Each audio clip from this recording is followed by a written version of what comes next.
Kung makikita niyo po ay no'n po kasi January na-i-vlog ko po na yung pagkaka-dismiss po nung kaso sa prosecutor office na isinampa po sa akin ni Joanna Francesca P. Lopez.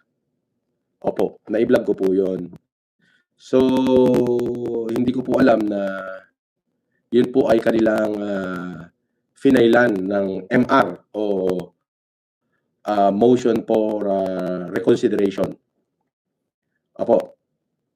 So, ngayon ko lamang po nakita ito at dumating po kasi doon sa dati kong address sa MR Luna, sa 82 MR Luna. Alam niyo mga kapatid kung ba't ako nagpalipat-lipat ng address dahil nga ho sa panghaharas nila before sa akin, hinaras ako sa Waso, hinaras ako sa inner circle hanggang doon sa MR Luna na kung saan hating gabi binibidyohan nila yung bahay. Kaya ayun po, naobliga akong umalis tuloy sa BF na which is tinirang ko ng kulang-kulang 3 taon. Opo. So, hindi ko po alam na in-MR-an pala ito, yung decision ng prosecution before i-dismiss yung kaso laban sa akin na ibinlog ko naman po noong na-dismiss ay in-MR-an pala. Oo, kumbaga nilagyan nila ng motion for reconsideration at inappeal nila na mabaliktad yung decision. Kumbaga dapat pumabor uli sa kanila. Ito po, yung decision ng prosecution. Basahin na lang po natin, wag na ho natin pahabain.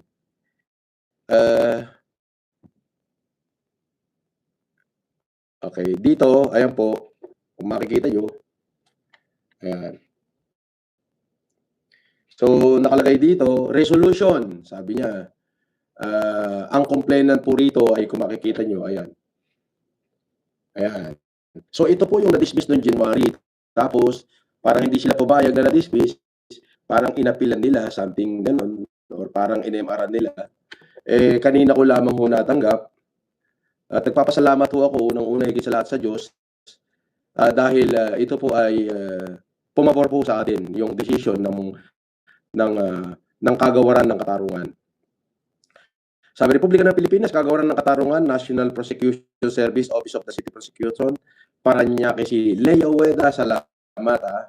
Ito po yung NPS docket number XB-12-INV-25K-2050 for multiple count of violation of Article 258, grave oral defamation, and Article 287, unjust vexation, and revised penal code in relation to Section 6 of the Republic Act number 10175, known as the Cybercrime Prevention Act. Promulgation, March 24, 2026. So, na-promulgate po siya. Ayan, March 24, 2026.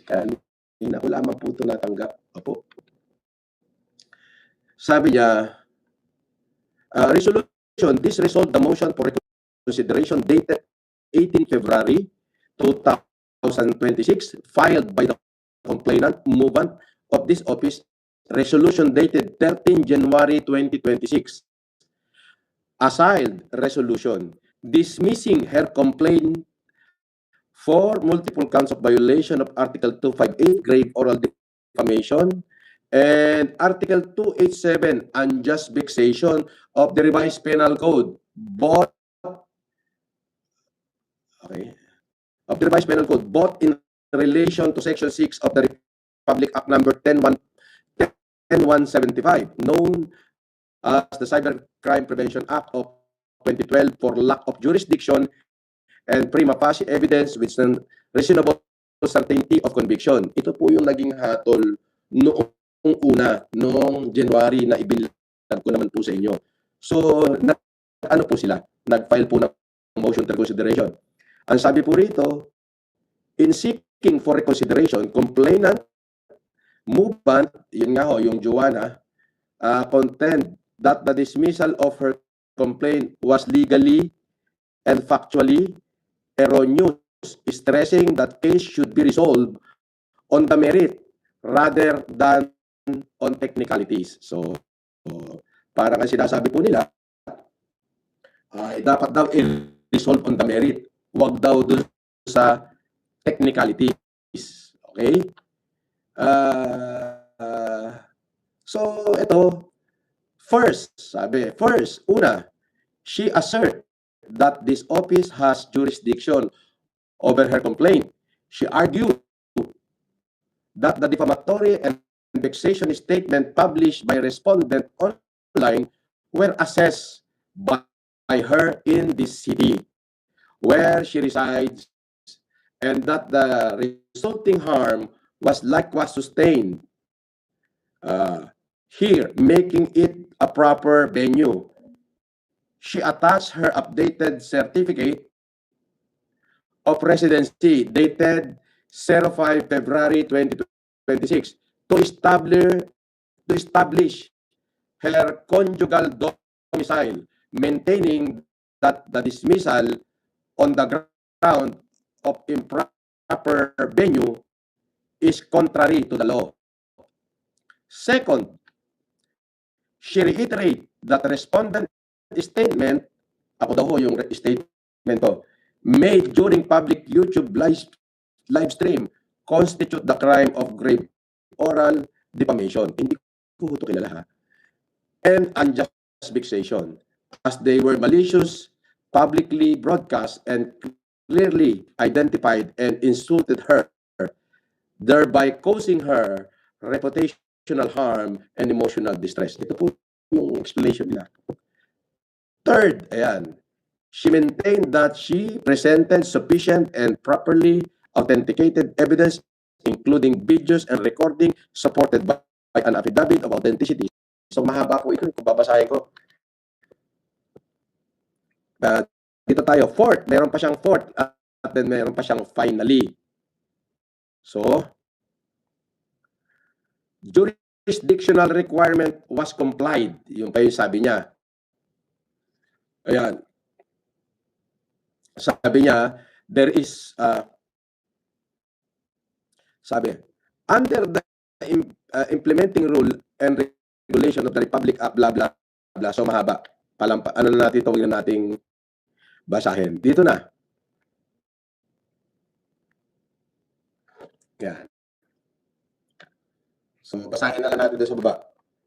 Notably, apart from her bare assertion that the instant complaint are similar to the earlier case involving her husband, complainant Moban failed to show any substantial similarity in the evidence presented, particularly as to how the evidence in the prior case was appreciated by this office.